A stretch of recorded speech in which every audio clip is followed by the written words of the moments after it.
Friends, இன்னைக்கு தாத்தா என் கூட இருக்காரு. அவர் கேட்டகிஸ்ட். ஆஸ் அ ஆல்டர் பாயா அவர் கூட மத்தியில் கொஸ்டின்ஸ் கேட்கணும். வாங்க போகலாம். ஸ்டில் எப்படி இருக்க? சரி, இப்போ நம்ம வந்து திருப்பலி நடக்கும்போது ஒரு சில முக்கியமான விஷயங்களை நீ கவனிக்க. அதை பற்றி நான் உங்களுக்கு சொல்கிறேன். இப்போ முதல்ல நம்ம வந்து ரசக்குவலையும் அந்த குவலையை எடுத்துகிட்டு வந்து நம்ம வைக்கிறோம். அந்த ரசக்குவலையில் ஒன்றில் தண்ணி, இன்னொன்று ரசம், அதுக்கு தாங்கக்கூடிய ஒரு தட்டு, அதை கொண்டு வந்து வைக்கிறோம். ரெண்டாவது இந்த சாலிஸ். இந்த ரசகுவலை இருக்குல்ல, அதை எந்த டைம்ல எடுத்துட்டு வந்து வைக்கணும் கொஞ்சம் சொல்ல முடியுமா? அதை முன்னாடியே வச்சிடணும். திருப்பலி ஆரம்பிக்கிறதுக்கு முன்னாடியே இதெல்லாம் நம்ம வந்து தயார்படுத்தணும். அந்த அப்பா ரசம் வைக்கிறது, அதுக்கப்புறம் அப்பா அந்த ட்ரே வைக்கிறது, இதெல்லாம் நம்ம முன்னாடியே கொண்டு வந்து வச்சிடணும். அதுக்கு பேர் வந்து ரசக்கிண்ணம்னு பேர். அந்த ரசம் ஊற்றி ஃபாதர் சொல்லி கூப்பிடுவார், அந்த உயர்த்துவார்ல, அதுக்கு பேர் ரசக்கிண்ணம். இந்த ரசமும் தண்ணியும் ஊற்றி வைக்கிறதுக்கு பேர் ரசக்குவலை. அப்புறமா அந்த அப்பெல்லாம் போட்டு நற்கரண்டி பேழைக்குள்ளே வச்சுருப்பாங்க. அந்த அப்பாலாம் ரசம் போட்டிருக்கிற பாத்திரத்துக்கு பேர் சிபோரியம்னு சொல்லுவாங்க. அப்புறம் அந்த அந்த சாலிஸ் மேலே ஒரு அட்டை மாதிரி மூடுவாங்க, அந்த தூசியெல்லாம் படாமல் இருக்கிறது. அது வந்து அந்த அட்டைக்கு மேலே மூடுறது கார்போல்னு சொல்லுவாங்க இங்கிலீஷில். தமிழில் விரிப்பு துணி. அந்த துணி என்ன பண்ணுவாங்க, ஃபஸ்ட்டு அந்த துணியை தான் எடுத்து ஃபாதர் அந்த பலிபீடத்தில் வைப்பார். அதுக்கு மேலே தான் இந்த பலி பொருட்கள்லாம் வைப்பார். நன்மை, அந்த அப்பரச பாத்திரங்கள் எல்லாம் வைப்பார். அதை வச்சுட்டு திருப்பலியை ஆரம்பிப்போம். முதல்ல நம்ம நீங்கள் அவர் திருப்பலி அந்த ஃபஸ்ட்டு வந்து வசனம் படிப்பாங்க. வசனம் படித்து முடித்த உடனே நம்ம வந்து திருப்பலி ஆரம்பிக்கிற சமயத்தில் ஃபஸ்ட்டு கொண்டு வந்து நீ வைக்கிறது அந்த அப்ப பாத்திரம் தான், அதாவது சிபோரியம் அப்ப பாத்திரத்தை கொண்டு வைக்கணும். அதுக்கப்புறமா அப்பரச குவலையை எடுத்துன்னு வந்து வைக்கணும். அவர் அதை திறந்து ரசத்தை மட்டும் ஊற்றி, அதுக்கப்புறம் ஒரு ஸ்பூனில் ஒரு ட்ராப், அதுக்கு பேர் அந்த லக்கி ட்ராப் வாட்டர், அதை ஊற்றுவார். ஊற்றிட்டு உடனே மறுபடியும் அதை எடுத்துகிட்டு வந்து நீ அங்கே டேபிள் மேலே வச்சிடணும். அதுக்கப்புறமா அப்போ சிபோரியம் பாத்திரம் இருந்தால் அது வைக்கலாம், இல்லைன்னா அது நற்கரண்டி பேழையில் இருந்தால் பரவாயில்ல, வேணாம். அதுக்கப்புறம் என்ன பண்ணணும், அந்த திருப்பலி சமயத்தில் அந்த நடுப்பூச சமயத்தில் உயர்ப்பு சமயத்தில் பெல் பண்ணுறதுக்கு உனக்கு தெரியுமா? பெல் எப்படி பண்ணணும்? ஃபாதர் வந்து கையை அந்த அப்பமும் ரசமும் அது மேல கை ப்ளஸ் பண்ணுவார். ப்ளஸ் பண்ணும்போது ஒரு வாட்டி ஒரு தடவை சிங்கிளா ஒரு பெல் அடிக்கணும். அதுக்கப்புறமா அப்பத்தை உயர்த்துவார். அப்பத்தை உயர்த்தும் போது அடிச்சுட்டு கடைசியில 2 வாட்டி அடிக்கணும். அதுக்கப்புறமா அடுத்தது அப்ப ரசக்கிண்ணத்தை உயர்த்துவார். ரசக்கிண்ணத்தை உயர்த்தும் போது அடிச்சுட்டு 2 தடவை அடிக்கணும். அதே மாதிரி 2 வாட்டி அடிக்கணும். அதுக்கப்புறமா அவரு அப்பத்தை ரசத்தையும் அப்பத்தையும் ரெண்டும் ஒன்னா சேர்த்து தூக்குவார், உயர்த்துவார். அப்போ லாங் பெல் அடிக்கணும், தொடர்ந்து அடிக்கணும். தொடர்ந்து அடிச்சுட்டு அவர் வைக்கிற வரைக்கும், கீழே வைக்கிற வரைக்கும் லாங் பெல் அடிக்கணும். முடிச்ச பிறகு 3 தடவை பெல் அடிக்கணும். 1 2 3 அப்படி 3 தடவை அடிச்சோம்னா திருப்பலி. அவ்வளோ. மற்றபடி உனக்கு ஏதாவது டவுட் இருக்கா இந்த திருப்பலியில் ஏதாவது பொருள்களை பற்றி? இப்போ தூபம் போடுறது எது? தூபம் வந்து அந்த தூப கலசம். அது வந்து ஒன்றில் வந்து நெருப்பு எல்லாம் கறி கொளுத்தி நெருப்புலாம் போட்டு அதை இது வச்சுருப்பாங்க. அது வந்து சங்கிலியால் பிணைக்கப்பட்டிருக்கும். அதை நம்ம கையில் இப்படி பிடிச்சிப்பாங்க. போட்டுன்னு சொல்லுவாங்க. அந்த போட்டில் வந்து சாம்பிராணியை தூள் பண்ணி அதில் ஸ்டாக் பண்ணி வச்சுருப்பாங்க.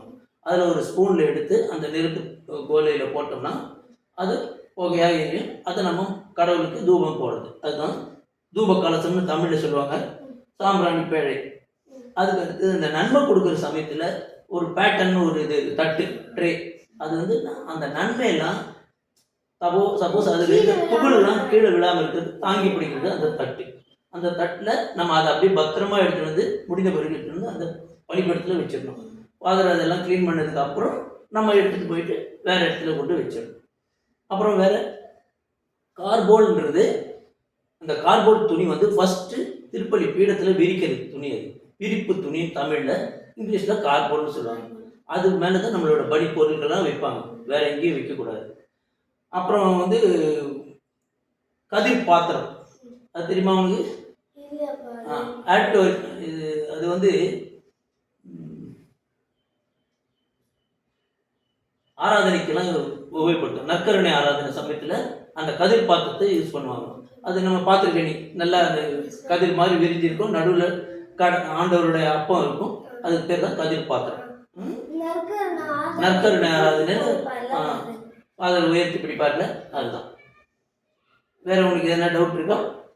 அந்த பவுல்ல தண்ணி ஊத்திட்டு அந்த ஃபாதர் நன்மை தொடர்றதுக்கு முன்னாடி அதான் அந்த திருப்பலிக்கு முன்னாடி, அது அவர் அந்த திருப்பலி பூசை ஆரம்பிக்கிறதுக்கு முன்னாடி அவர் கைகளை சுத்தமாக கழுவணும்.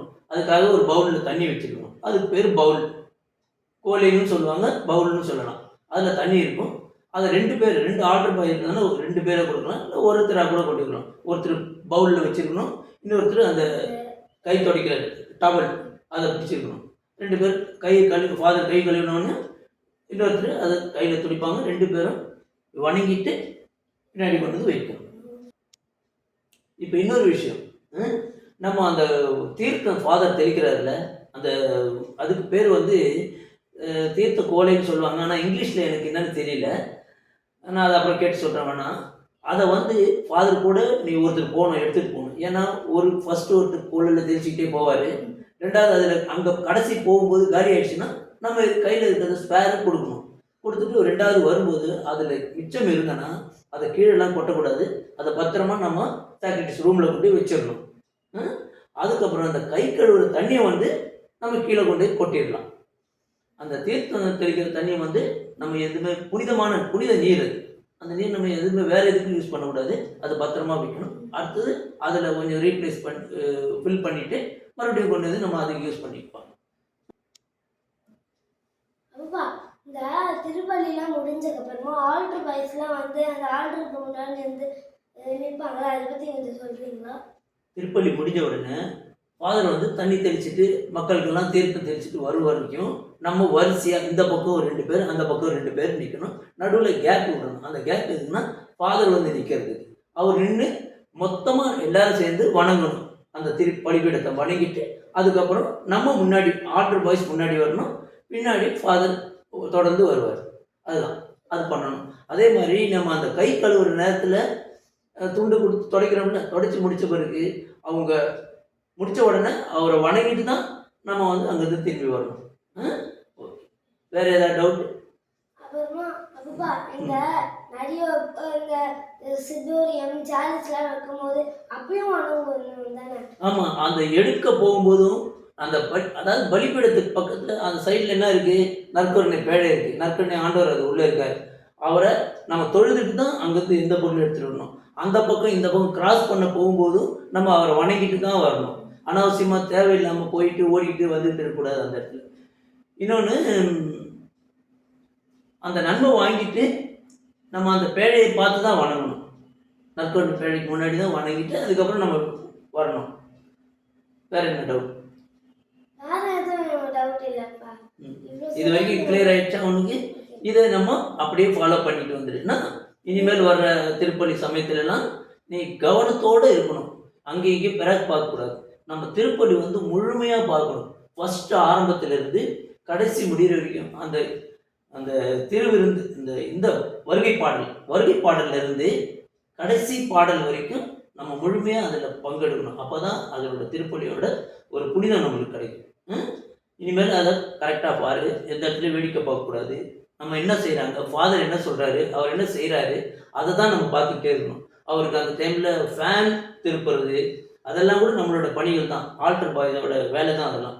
அவருக்கு எந்த விதத்துலையும் ஒரு இடைஞ்சல் இல்லாமல் அவருக்கு நம்ம இதாக நிற்கணும். ஓகே, வேற